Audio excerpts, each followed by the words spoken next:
Pétitionner fut considéré comme un acte militant timoré. C'est désormais une arme qui peut s'avérer explosive.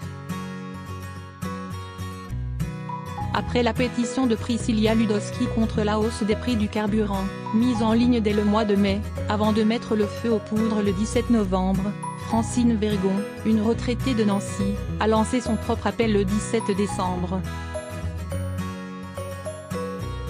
Elle réclame l'indexation des retraites sur l'inflation afin que tous puissent vivre un peu plus dignement, explique France Bleu Sud-Lorraine.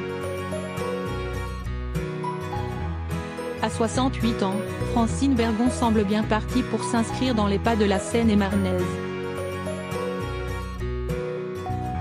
Sa pétition, lancée sur le site Mes Opinions, compte déjà plus de 116 000 signatures. 954 € par mois. Retraitée, elle vit avec une pension de 954 € par mois. Entre mon loyer, mon gaz, mon électricité, ma mutuelle ou encore ma nourriture, il me reste à peu près 100 € par mois pour vivre. Soutien de la première heure du mouvement des Gilets jaunes, elle considère que la réponse d'Emmanuel Macron au mouvement laisse de côté le pouvoir d'achat des petits retraités. Tous ceux qui ont une pension de retraite de moins de 1 000 € par mois sont les grands oubliés des mesures annoncées par Emmanuel Macron. Beaucoup d'entre nous ont du mal, eux aussi, à finir le mois. L'exonération élargie de la CSG annoncée par Emmanuel Macron le 10 décembre dernier ne concerne en effet pas les petites retraites, qui ne la payaient déjà pas. C'est pour cette raison qu'elle réclame désormais l'indexation des pensions sur l'inflation.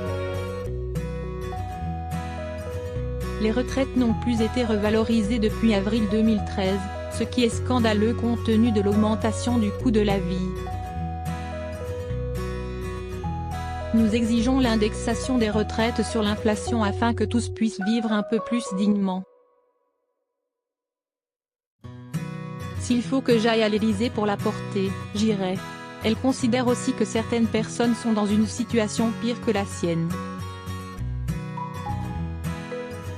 Je connais des personnes avec 600 € par mois qui font les poubelles.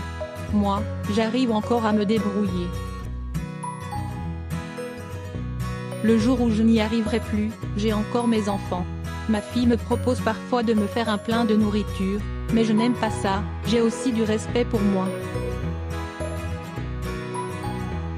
Le projet de loi de financement de la sécurité sociale pour 2019 adopté début décembre par l'Assemblée nationale prévoit une revalorisation des retraites de 0,3%. Francine Vergon espère obtenir l'appui des députés locaux, mais ne reculera devant rien pour que sa pétition soit entendue. S'il faut que j'aille à l'Élysée pour la porter, j'irai.